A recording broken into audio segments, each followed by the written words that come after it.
नमस्कार, सत श्री अकाल, जय माता दी सभी को। होलिका दहन की आप सभी को बहुत बहुत शुभकामनाएं। माँ से प्रार्थना है कि आप सभी अच्छे होंगे और स्वस्थ रहें, अपनों का ख्याल रखें और अपना ख्याल रखें। बहुत समय बाद आज मैं फिर से आप सभी के समक्ष हूँ और ये वीडियो बना रही हूँ। काफ़ी समय से मेरा स्वास्थ्य बहुत गड़बड़ चल रहा है, बहुत ख़राब है, तो बहुत मुश्किल से बहुत हिम्मत जुटाकर मैं कभी कभी वीडियो बना पाती हूँ, क्योंकि बहुत हिम्मत की आवश्यकता होती है। इतनी शक्ति नहीं होती हमारे अंदर कि हम कुछ भी कर पाएँ। मुझे उम्मीद है कि आप सभी की दुआएं और आप सभी का प्यार मुझे मिलेगा और मैं जल्दी ही स्वस्थ हो जाऊंगी। तो हम कोशिश कर रहे हैं और अपने स्वास्थ्य के लिए, अपने जीवन के लिए, नई शुरुआत के लिए एक लड़ाई है जो हम खुद से ही लड़ रहे हैं। तो प्रार्थना है कि आप सभी के जो कष्ट हैं और जो भी समस्याएं हैं वो इस होलिका दहन में दहन हो जाएं और आप सभी खुश रहें, स्वस्थ रहें। कहते हैं ना कि कुछ फैसले हमारी ज़िंदगी के ऐसे होते हैं जिन्हें लेते वक्त हम बहुत खुश होते हैं और फिर हम पूरी कोशिश करते हैं कि आखिरी सांस तक जीवन के सफ़र में हम उन्हें निभाएं और उन फैसलों पर अड़िग रहें।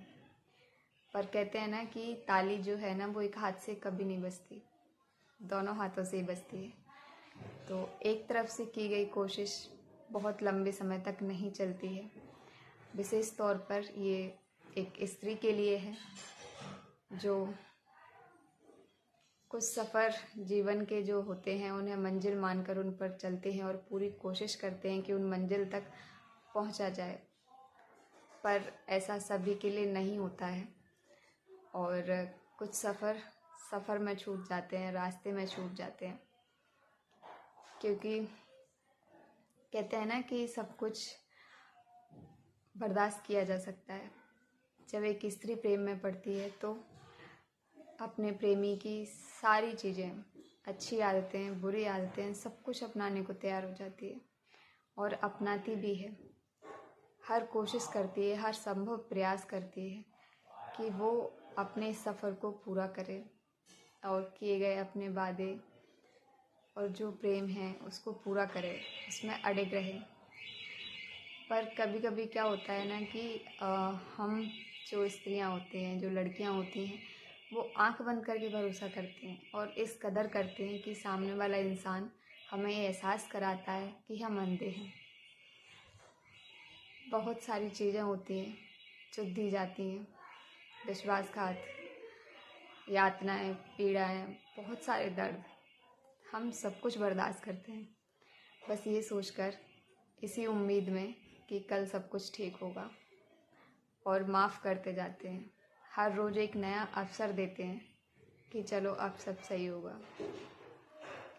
सच्चा प्रेम करना बहुत मुश्किल होता है, पर कहते हैं ना कि हर किसी के बस की बात नहीं होती कि वो सच्चे प्रेम को स्वीकार कर पाए, क्या उसे निभाए।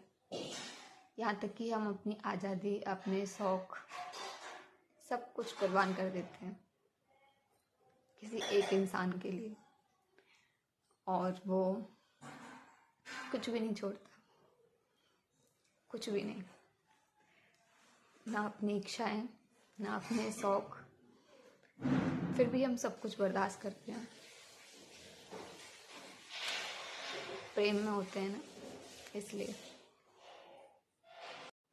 पर हम लड़कियां सब कुछ बर्दाश्त कर सकते हैं, सारे दर्द, सब कुछ, सिवाय दूसरी स्त्री के। बस वही हमसे बर्दाश्त नहीं होता। और कहते हैं ना कि जब प्रेम होता है ना, जब हमसे कोई सच में प्यार करता है, प्रेम का अर्थ ही होता है एक हो जाना। और जब हम एक ही हैं तो किसी दूसरे की आवश्यकता ही नहीं होती। आवश्यकता तो छोड़िए, वो जगह ही नहीं होती कि कोई दूसरा इंसान वहाँ प्रवेश कर सके, क्योंकि हम तो एक ही हैं और एक कभी अलग नहीं होता। प्रेम का अर्थ ही होता है एक होना।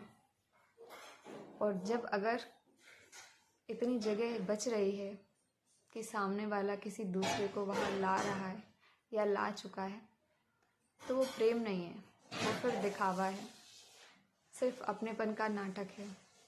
और उसके बाद भी अगर सामने वाला इंसान आपसे ये कहता है कि वो आपसे प्रेम करता है, आपके बिना रह नहीं सकता,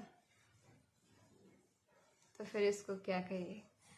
मेरा निवेदन है उन सभी लड़कियों से कि आज की दुनिया में प्रेम जैसा कुछ है ही नहीं। अगर आपको प्रेम करना है तो अपने इष्ट से करिए, अपने माँ बाप से करिए और खुद से प्रेम करिए। बस यही है, इससे ज़्यादा कुछ भी नहीं है।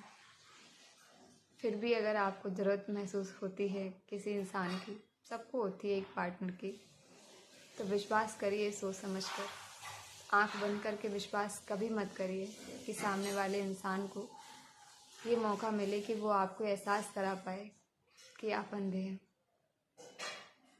और इन सब के बाद भी, इतनी पीड़ाएं और दर्द मिलने के बाद, आप जब टूट जाते हैं, सिर्फ टूटना ही नहीं, चूर चूर हो जाते हैं, जहाँ जुड़ने की कोई उम्मीद नहीं होती, उसके बाद भी आप पर ये इल्ज़ाम लगाया जाता है कि आप कठोर हैं, आप निर्दयी हैं, आपको सामने वाले का प्यार समझ नहीं आ रहा। इतना कुछ करने के बाद भी, पीड़ाएं, यातनाएं, दुनिया भर का जितना दर्द होता है, वो सब मिलने के बाद भी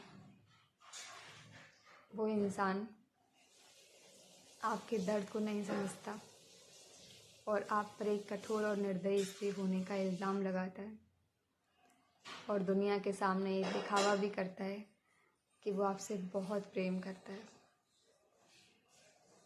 तो माँ से प्रार्थना है कि ऐसा प्रेम कोई ना करे और किसी को ऐसा प्रेम ना मिले। आप सभी अपना ध्यान रखें, खुश रहें और ईश्वर से प्रार्थना है कि आप सभी के दुख दर्द और जितनी भी पीड़ाएं हैं वो सब इस होलिका दहन में जलकर दहन हो जाएं और आप सभी एक नई शुरुआत करने की कोशिश करें, अपने आप से प्रेम करें। मुझे उम्मीद है कि मुझे आप सभी की दुआएं ज़रूर मिलेंगी, जिससे मेरा स्वास्थ्य भी बिल्कुल ठीक हो पाए। और एक इसी आशा के साथ शायद मैं भी एक नई शुरुआत कर सकूं, अपने आप से प्रेम कर सकूं, क्योंकि जब एक बार आप टूट जाते हैं तो दोबारा जुड़ने की कोई उम्मीद नहीं बचती।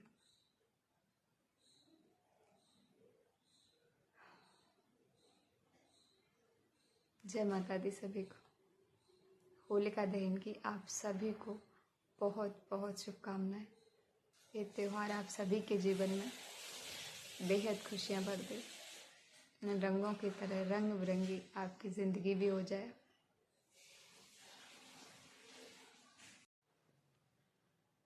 अगर आप सच्चे होते हैं तो भगवान भी आपका साथ देता है, इस होली की तरह।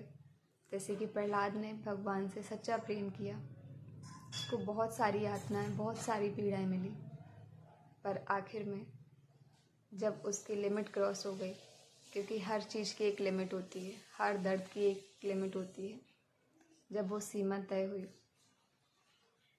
तो जो बुराई थी वो हार गई और प्रहलाद का जो सच्चा प्रेम था वो जीत गया। भगवान ने स्वयं आकर उसकी रक्षा की। इसी तरह हम भी अपने इष्ट से प्रेम करें, निस्वार्थ प्रेम, और दृढ़ विश्वास रखें कि वो हमारे साथ हैं और हमें ज़रूर संभालेंगे।